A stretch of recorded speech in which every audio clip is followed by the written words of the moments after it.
We've got an exciting amplifier here to talk about, and it's this big bad boy here, this two-piece job made by Ray Samuels Audio. And Ray has been around a long time in headphone world. I don't know if you know the history on it, Norm, but I mean, I've talked to him a lot. yeah.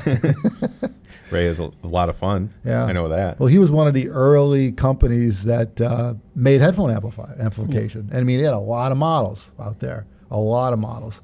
And he's getting up there in age, but he's still around, and he's still kicking, and he's still having fun with it. And I'd say he's just as excited about this new model as he was his models 20 years ago. I think almost all of the models are still in production. Really? At least they're on the website when I checked. Yeah. Huh. Yeah, because like he was like one of the first that actually made a really high-powered headphone amp. Yeah. Like when the 1266 came out, there weren't that many options. Right. But now there is, obviously. Yeah, Dark Star, was it? Yeah. Yeah. I mean, at that point, people already owned them. They were out there. They were out there before we were around. Yeah. You know? So, yeah, it's supposed to be a monster amp. I don't know, it was good for 18 or 20 watts or something, crazy amount of power.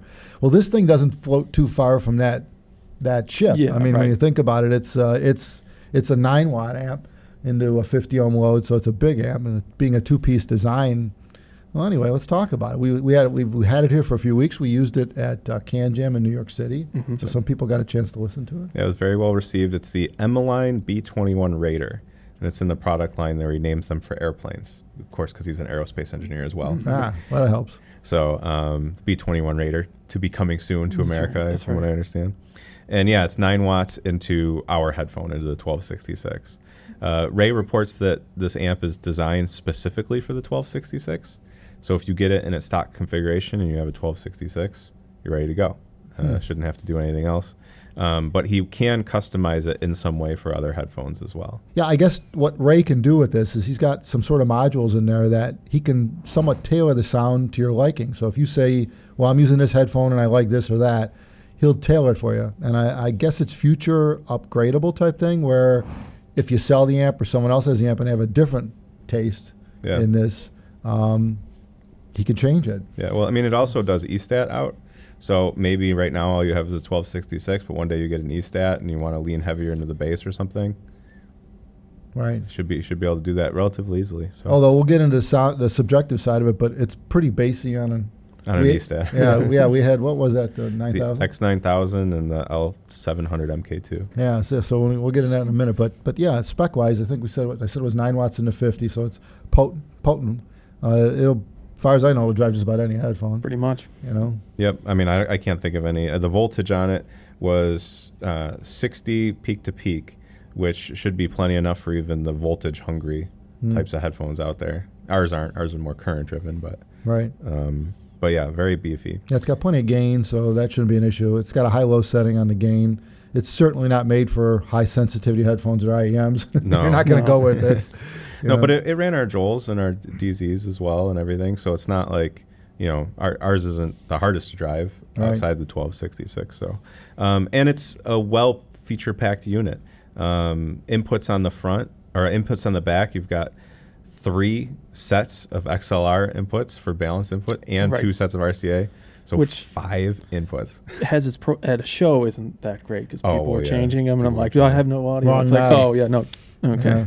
But at home it's not a problem. Yeah, the knob does kind of look like the volume. Well, it knob. negates the need for a preamp or anything like that. You get multiple sources, which is great. Yep. So it's got plenty of inputs, and for outputs, it just has balanced out. So it's the 4-pin XLR. Still has the dual 3-pin XLR, which we make a cable for. Right. It's right here. Which is getting kind of rare these days. Yeah. But Pentacon. Everyone's doing Pentacon. Right?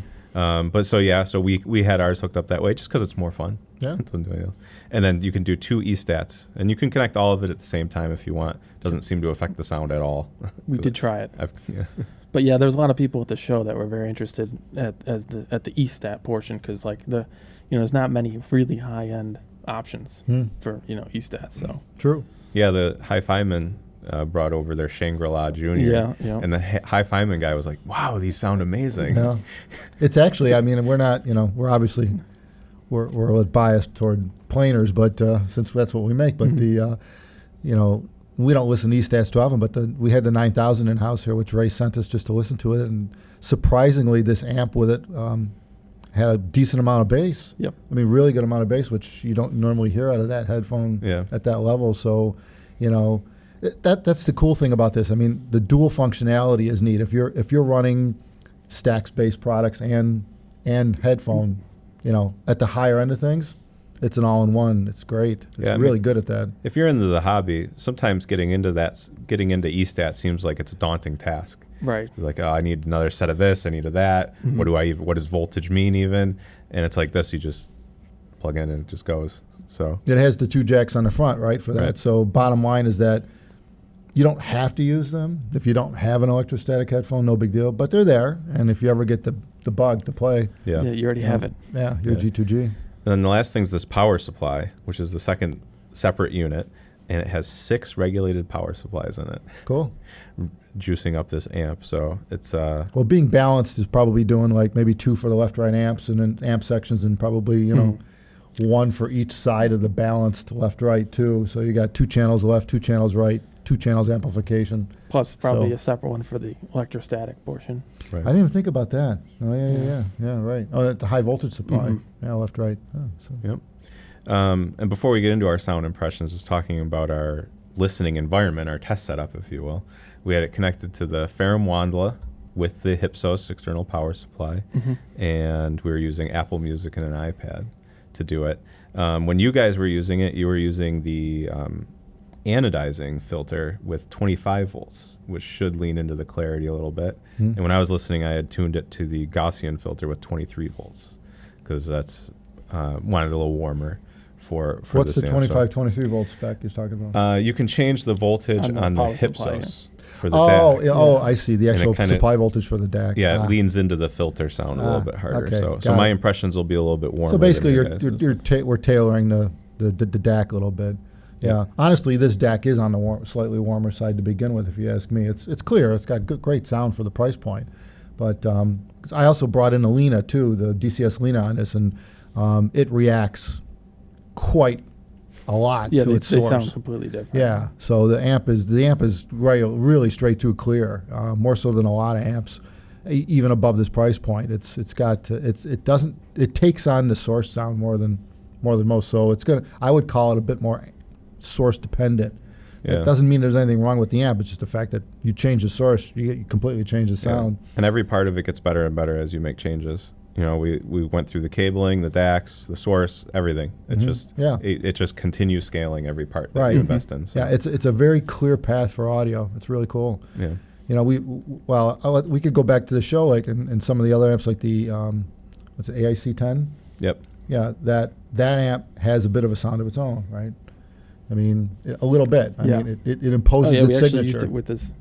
Yeah, at the show. and it Same DAC. works great with that. Yep. And I think the tube input stage, like you said, you can vary it. Yeah. That one has one tube, and Mhm. that's it. And it changes dramatically Yeah. when you put the tube in. So. Yeah, so it's more of a, and I think that amp's significantly more expensive than this, right? In fact, how much is? Do we know a retail on this? 12,550. So And the it's not AIC crazy. 10, I believe, was 18. Yeah. Something like that. Quite a yeah. spread. Yeah. Yeah. And this is easily up there at that level too. So in terms of performance. Yeah, it's a great option, especially with our headphones, without a doubt. So, but yeah, listening.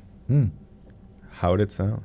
How did it sound? Well, I guess we'll all find out what we each thought. We all did a separate listening session yesterday. As we normally would. And then nobody said anything about what they thought about Yeah, it. we'll find out if we concur. Yeah, right. So the first thing I noticed is effortlessness, obviously, with all that power, right? But more than that, like the transient sound, everything's so like precise, right? And even in really complicated, I'm like, oh, let's try some like really complicated metal and everything, and it never falls apart, right? You keep cranking it as loud as you want, it always sounds clear, which is kind of uncommon, actually. Right.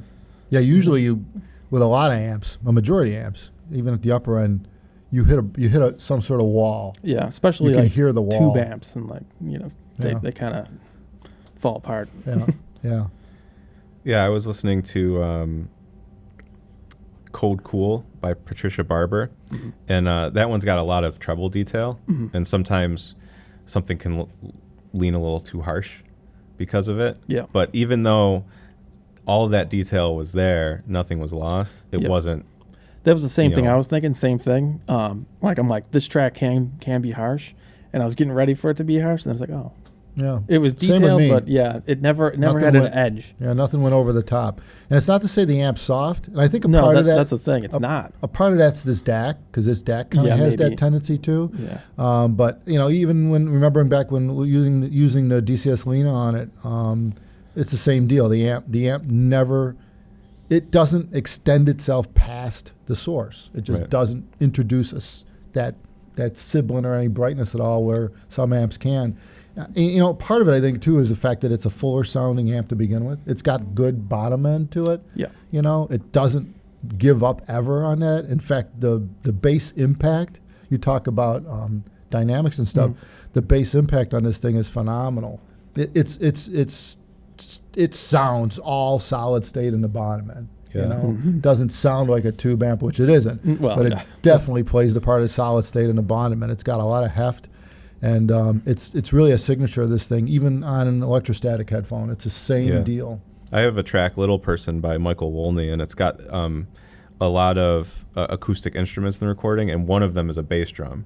And it has to be a big one, because when it hits, it's like you can hear it go. The skin vibrating. That whole thing. Yeah. And there's a lot of layers to that bass, which often is just flat. Yeah. You know what I mean? Most It's things. congealed into a Right. boom. Yeah, it's just boom. And this Yeah. is like, I'm like, Yeah, like right. I'll feel every part of it all the way through. That's true. Yeah. Some amps can be very one note like that in the Right. bass, and this is definitely layered, Yeah. which is Yeah. the other thing I noticed. Yeah, and Yeah. the microphones are picking that up. It's in the recording, Mhm. and it's that's the way it is with systems. Some speakers and some headphones will congeal that bass. Some amps will do that. Even cabling can do that to some extent. The headphone cabling and the interconnects and stuff. Well, I think the biggest thing, like if you go with 2-channel, where that happens the most is usually subwoofers. Like the more car Right. audio Yeah, right. subwoofers. It's just Yeah. like booms, right? Yeah. There's no texture. It's just output. Well, right? when you get like an underdamped SIP system where the Yeah. woofer's just out of Yeah, control. everything is just Yeah, flapping. you don't have any. No I control. call it the bass within the bass. Yeah. And a lot of people never really hear that because the system either the room just mucks up the bass, which is a big problem with Usually. speakers. The room is usually Yeah. a culprit Mhm. in bass, but in headphones you don't have so much of room. You have so here this thing is well controlled. And our planers love control. The Mhm. planar headphones in general, they love an amp that can grab Yeah. the driver and make it do exactly what the music tells it to, so to speak. And this amp has that in spades. There's a really popular test track from the Dark Knight soundtrack called for the song "Why So Serious" by Hans Zimmer, and a lot of people use it for sub bass because there's this section in the song where there's like strings and piano and everything, and it's aggressively jumbled and a mess. And then all of a sudden it stops, and there's this crazy sub bass section that goes in. Normally, I have to like skip that crazy section and then go right to the sub bass because it is just harsh and rough, Yeah. and it becomes jarbled because there's just so much information there. And I think they do that on purpose, honestly, for the effect, because it's like the Joker, Yeah. is chaos or whatever. But no, in this, I'm like, I listened to the whole track all the way up to that point, and I'm hearing all kinds of little details and flecks of the sound Yeah. coming in and out, where it wasn't like clipping or sharp or anything, and then all of a sudden it just goes. Yeah. I guess you noticed the same thing as me. That's why I wanted to go towards more complicated stuff, because it seems like it just never gave up. It always Yeah. was clean and precise. And I think that's, when you hear that, like a track like that you're used to hearing like not perfect, and you hear it with something like this, it's like, oh, wow. It's like, I've been missing this the whole time. Because I remember I had a pair of Sony Bluetooth noise canceling headphones, and I listened to that track on them. It can't do it. Well, No. They were just, wow. dies. yeah, it's just like this. You literally can't listen to The it. battery just runs out of voltage. It's just I mean, like, nope. can't do it. It's just a garbled mess. Yeah. Yeah. I also enjoyed it with older stuff that's typically not well recorded. Like one of my favorite songs of all time is Take On Me by Aha. And it's like, it's not a great song. Like, the song itself is fun. I love listening to it in the car, but normally I can't listen to it on hi-fi stuff at all.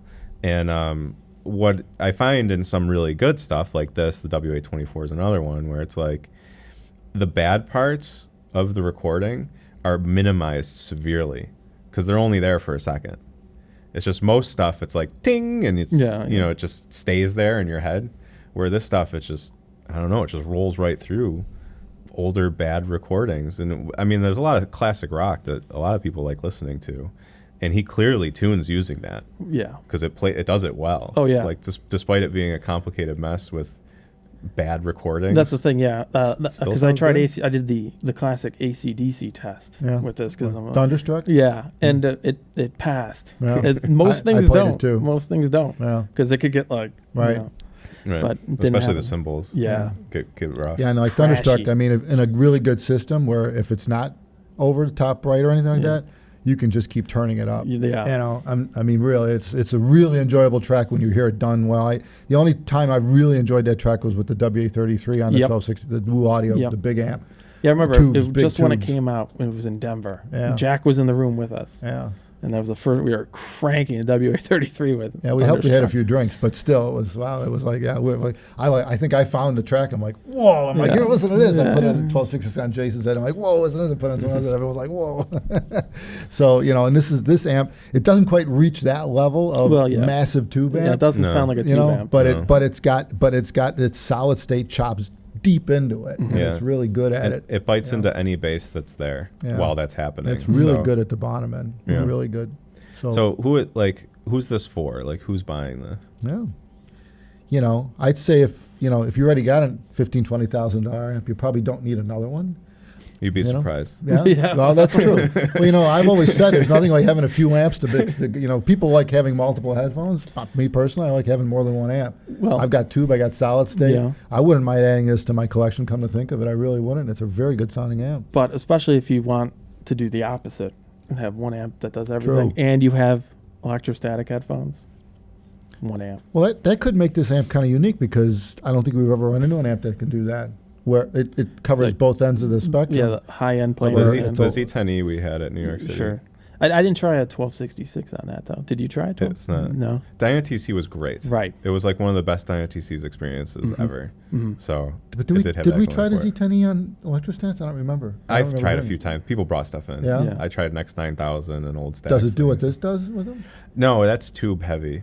So Ah. it gets tubey and cool. Ah. I mean, it's cool, but Right. it's very warm. And, Right. You know, like So it doesn't do it justice, the headphone itself. it does not make a miracle of e-stats Ah. where all of a sudden it puts out bass that does not exist, which I don't understand. Yeah. Well, somehow this manages to do that. Yeah. And it's kind of weird because it's doing it in a similar way that it's doing it to a planar magnetic. Right. And I don't think I've ever heard that before. You know, not that I go around listening to X9000s all day long, but still, True. you know, I've never heard that. I've never heard that described like that by people who have both. Yeah. You know, so yeah, I mean, that in itself, I guess, is an amplifier that can level the playing field between the two driver technologies. In one box. Is pretty stunning, really. Yeah. I don't think that's existed before. So if you have a collection, then this is a great addition to the collection. Yeah. But if you have a 1266 and you're looking for just a one and done, this is it, and you're willing to spend some time with source equipment and cables and stuff, Yeah. you know, you're into the hobby. It'll scale. This could be the last thing that you need.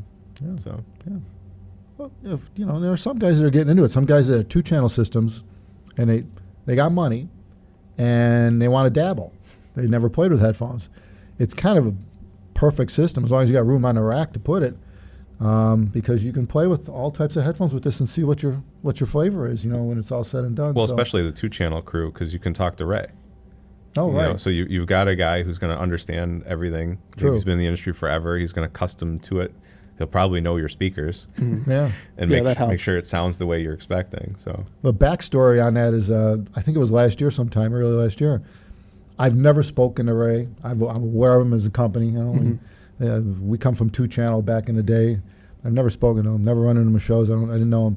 He calls me out of the blue and he says, "Joe," like he knows me for 100 years. You know, "Joe, that 1266 you have, oh my God, that's an amazing headphone. It's like amazing." I assume that's why he used it to make this amp, was because that's what he was after. He wanted to make that headphone sound the way he liked it. yeah, You know, and so he built an amp for it. You know, which again, what's been done before. yeah, And it'll keep going with this headphone because that's the way this headphone is. You throw more at it, and it'll just keep giving it back to you. And so being an amp designer, you know, I understood exactly where he was coming from, and we talked a little bit about what he was trying to work on with this amp and stuff. And I said, oh, it'd be cool to listen to it when you're ready. So here we are. So yeah, but it was pretty cool to talk to the guy. He was, for a guy that I don't know what he is, he's got to be damn near 80 years old or something like that. No idea. Yeah, I know, he's up there. You know, He sounds pretty spry on the phone. yeah, totally. So. You know, he's got just as much oomph as he probably did 20, 30 years ago. You know, so he's really into it. He's really into the hobby, and he's into his craft. So he's the type of guy you wouldn't have a problem talking to anybody. So by all means, if you know, call him. Mm-hmm. Call him if you need to know more about this stuff. It's the best way to find out. $12,550. Yeah. Does it come in different colors? No. I was wondering that too. I wasn't sure. No, it's definitely the hot rod of amplifiers. Yeah. You know, it definitely feels like a mid-70s Corvette with a blower out the hood. Yeah, it's definitely side pipes and it's American and everything else. is what it is. It's freaking American. Yeah, and it's got some heft to it too. Yeah. So there it is. The Emeline B-21 Raider by Ray Samuels Audio.